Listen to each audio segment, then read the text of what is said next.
हर हर महादेव. जय जय श्री महाकाल. मी घनश्याम गोरे, सर्वेश्वरी शक्ती आंतरराष्ट्रीय अघोरी आखाड्याचे एक साधक. शिवरुद्र नॅचरल ॲग्रोमध्ये सर्व शेतकरी बांधवांचं मी मनापासून स्वागत करतो. शेतकरी बांधवांनो, आज आपण निमॅटोड नैसर्गिक पद्धतीनं आयुर्वेदिक पद्धतीनं कसा कंट्रोल करायचा, त्याच्यावर कशी मात करायची आणि बागेची भरभराट कशी करायची ह्याच्यावर आपण सविस्तर चर्चा करणार आहोत. मित्रांनो, व्हिडिओ स्किप न करता व्यवस्थित बघा आणि त्या पद्धतीनं ते औषध बनवण्याचा प्रामाणिकपणे प्रयत्न करा. अनेक शेतकरी चुना टाकायचे विसरतात, इतर काही घटक टाकायचे विसरतात आणि मग काय होतं की महाराज आम्हाला ते बऱ्यापैकी रिझल्ट आलाच नाही. गडबड करू नका. निसर्गाचं ज्ञान आहे, निसर्गानं दिलेलं आहे. निसर्गातल्याच गोष्टी आपण निसर्गाला परत माघारी देतोय. त्याच्यामुळे व्यवस्थित व्हिडिओ बघून त्या पद्धतीने बनवण्याचा प्रयत्न करा. आपण 3 वर्षाच्या 300 झाडांविषयी चर्चा करणार आहे. 300 झाडं 3 वर्षाची आहेत.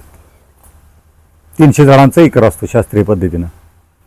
3 ते 5 किलो पानांची तंबाखू, काळी तंबाखू असते ना पानांची, ती 3 ते 5 किलो घ्यायची. आणि 3 वर्षापेक्षा मोठी बाग असेल तर तंबाखूचं प्रमाण 2 किलोनं 3 किलोनं वाढवायचं. काहीही फरक पडत नाही तंबाखू जास्त झाली म्हणून. त्याच्यानंतर 750 ग्रॅम चुना, कळीचा चुना आणायचा 750 ग्रॅम. भीमसेन कापूर 300 ग्रॅम. हिंग 300 ग्रॅम. हिंग कुठला घ्यायचा तर माझ्याकडचा घ्यायचा. मी स्पेशल ह्याच्यासाठी बनवून घेतलेला आहे, शेतीसाठी. अतिशय उग्र आहे. मार्केटमधला हिंग हा आपल्याला खाण्यासाठी असतो. हा बनवून घेतलेला अतिशय उग्र आहे, त्याच्यामुळे चांगले रिझल्ट मिळतात. आणि 2 लिटर गोमूत्र, देशी गाईचं गोमूत्र. 1 लिटर मिळू द्या, 1 लिटर वापरा. 2 लिटर मिळू द्या, 2 लिटर वापरा. हे सगळं एक आपण जमा करायचं.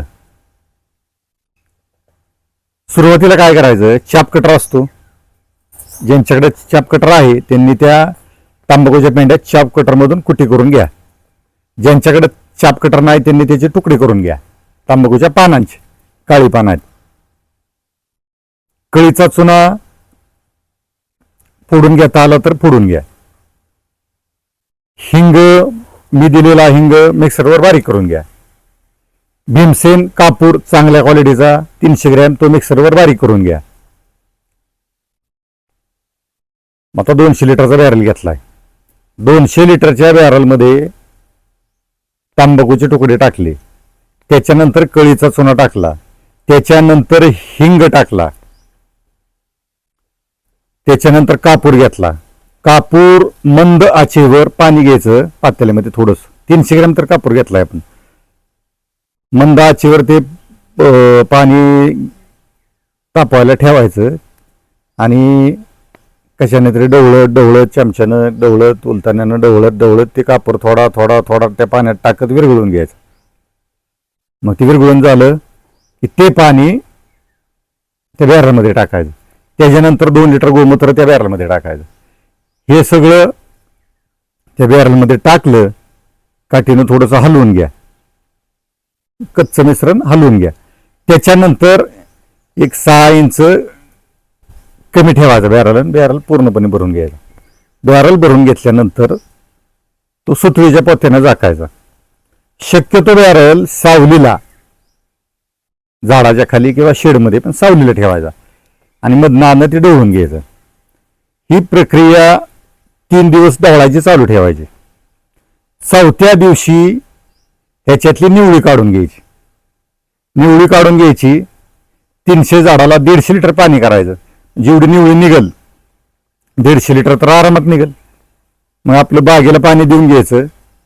त्याच्यानंतर एकाच झाडाला अर्धा लिटर निवळी ओतून घ्यायची.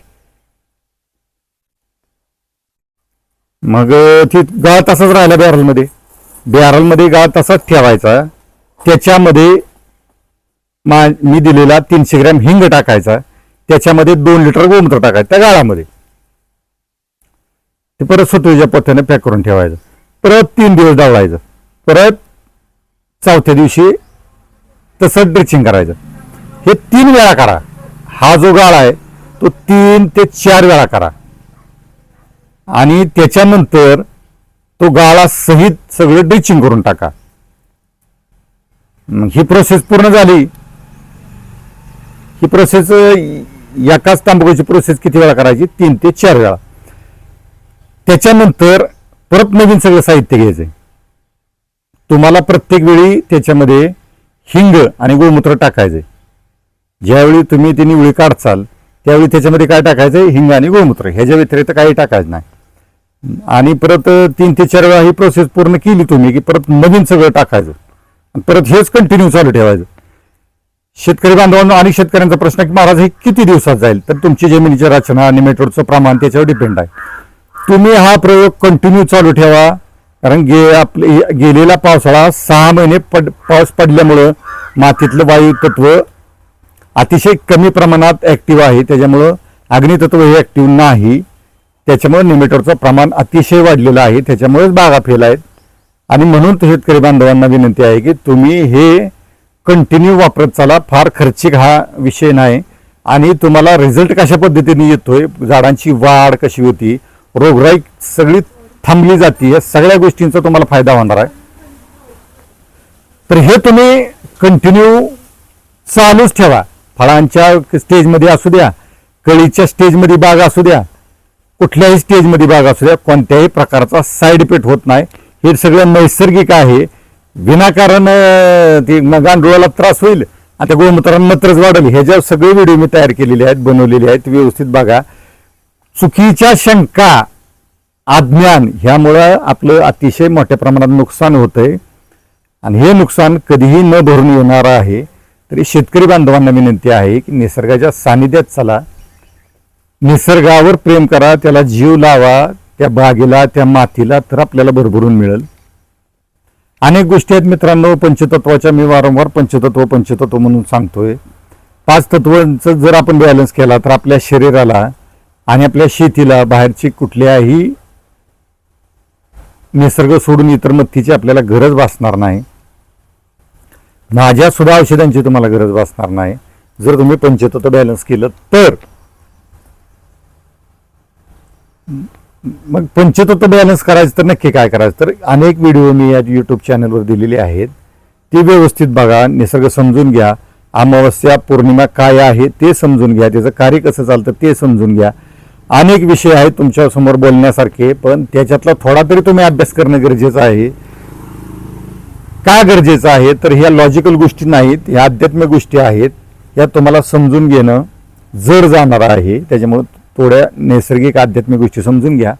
मित्रांनो, काय होतं की मी व्यावहारिक जीवनात पण काम करतोय आणि आध्यात्मिक जीवनात पण काम करतोय. त्याच्यामुळे मला हे फार त्रासदायक होतंय. हे दोन्हीचं बॅलन्स करणं इतकं सोपं नाही ते. तरी मी प्रयत्न करतोय तुमच्यापर्यंत पोहोचण्याचा, व्यावहारिक जीवन बॅलन्स करण्याचा, आध्यात्मिक जीवन बॅलन्स करण्याचा. मी मार्गदर्शन करतोय, मी औषधं तुम्हाला देतोय, बागेला व्हिजिट करायचा प्रयत्न करतोय. मित्रांनो, ही कुठलीही गोष्ट फुकट होत नाही. मी महाराज आहे, मी सेवा करायचा प्रयत्न करतोय म्हणून मला, मी देशी गायींची सेवा करतोय म्हणून मला पेंट फुकट मिळत नाही, वैरण काडी, कडबा कुट्टी, कडबा, हे कुठलीही गोष्ट फुकट मिळत नाही. या नीट लक्षात घ्या. व्यावहारिक जीवन, आध्यात्मिक जीवन ह्याचा बॅलन्स करून प्रत्येकाला चालावं लागणार आहे. त्याच्यामुळे शेतकरी बांधवांना नम्रतेची विनंती आहे की व्हिडिओ व्यवस्थित बघा, समजून घ्या आणि याचा योग्य पद्धतीने वापर करा. तुम्हाला निमेटोडवर 100% प्रभावशाली नियंत्रण मिळाल्याशिवाय राहणार नाही. आणि काही अडचणी तुम्हाला असतील तर संध्याकाळी 6 ते 6:30च्या अगोदर फोन करा. माझी पूजेची वेळ असती, साधनेची वेळ असती. साधना आहे म्हणून मी आहे आणि साधना आहे म्हणून हे ज्ञान आहे, हे लक्षात घ्या. त्याच्यामुळे संध्याकाळी 6 ते 6:30च्या अगोदर मला फोन करत चाला. तुमच्या प्रश्नांची उत्तरं प्रामाणिकपणे द्यायचा मी प्रयत्न करीन. हर हर महादेव.